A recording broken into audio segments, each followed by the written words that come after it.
senior jurist, Mr. Mukul Rohatgi, also with us. Sir, looking at the legal situation in Maharashtra right now, do you think 34 MLAs with Eknath Shinde, Uddhav Thackeray has ceased to enjoy the status of being the head of the real Shiv Sena? Look, there is no doubt that the government has lost the confidence of the House. The government is not in a majority, it is in a minority. Therefore, the next step is that the Speaker should be asked to summon the House, which should have only one agenda, namely whether the government enjoys the confidence of the House. So ultimately, the litmus test is conducted on the floor of the House. On the floor of the House, if out of 287 people who attend, MLAs who attend, if the government can muster a majority of more than 50%, it can legitimately claim to be in power. But if it does not have more than 50% of 287, then certainly it loses its majority and it has to go. Now, the next step if I can just interrupt you for a second, Maharashtra does not have a speaker at present. So who will appoint the speaker? Which faction or which party will appoint it?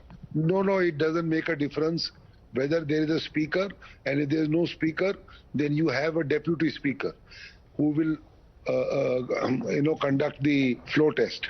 And if there is a situation that there is no deputy speaker, then a pro tem speaker, that is a temporary speaker, is appointed by the House, who is usually one of the senior most MLAs. But in our case, we have a deputy speaker. So the deputy speaker must summon the House, must have an agenda as to whether the government commands majority, and on that a voting must take place only on the floor of the House. There can be no voting anywhere else, including the governor's residence. It must happen only on the floor of the House. That will determine whether they have 50% or not. If not, they must go. And then the governor must invite the opposite claimant group to form government, give them time when he sees prima facie that they have more than 50%. But that is the next step. But sir, before the voting takes place, the rebel faction has to show that they are a separate party, but without the number of 37, won't they immediately invite the anti-defection law? So as I told you, the first step is whether there is majority or not of the ruling party. The second step is, if they do not, then the party who claims to have a majority or a group who claims to have a majority must be given a chance to form government. The third step is that if government is formed with less than 2/3 of the Shiv Sena who break away, then the issue of anti-defection will arise. When issue of anti-defection arises, then the speaker will have to call them, give them a hearing and pass a ruling. But that is a later step. And the last step would be the election commission would decide who will have the right of a symbol. That is how this is a structured position. First position, vote of confidence, government or no government.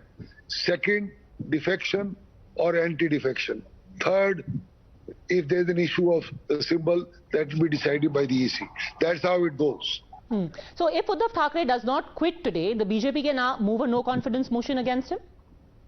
Obviously, move a no confidence, wherein the speaker will be obliged to summon the House and have a vote of confidence on the floor of the House. The Supreme Court has repeatedly said that whether government has majority or loses majority can be tested only and only on the floor of the House, not while parading members before the governor or any other authority.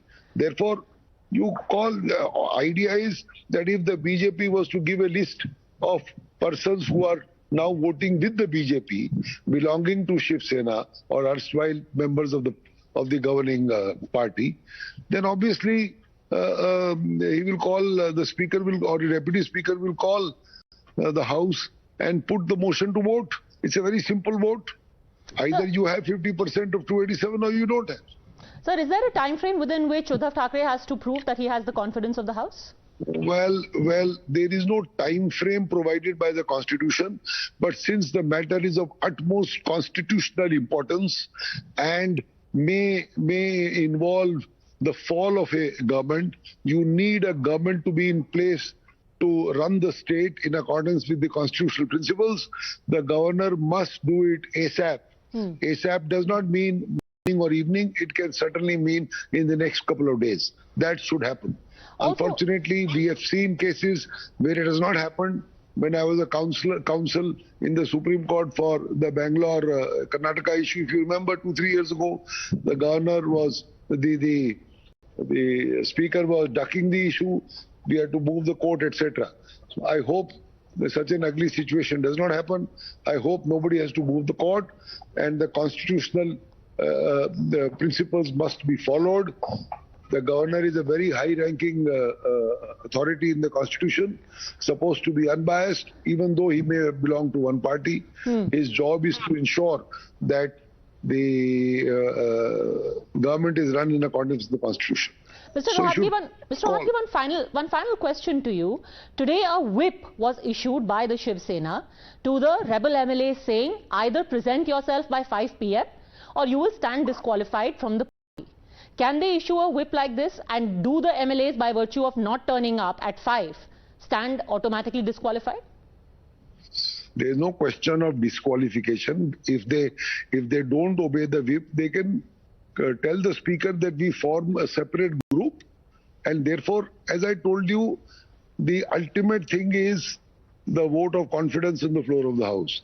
Calling a whip or not calling a whip is an internal party issue. It is not on the floor of the House. So whether they call or they don't call, the only test is the speaker to summon the House.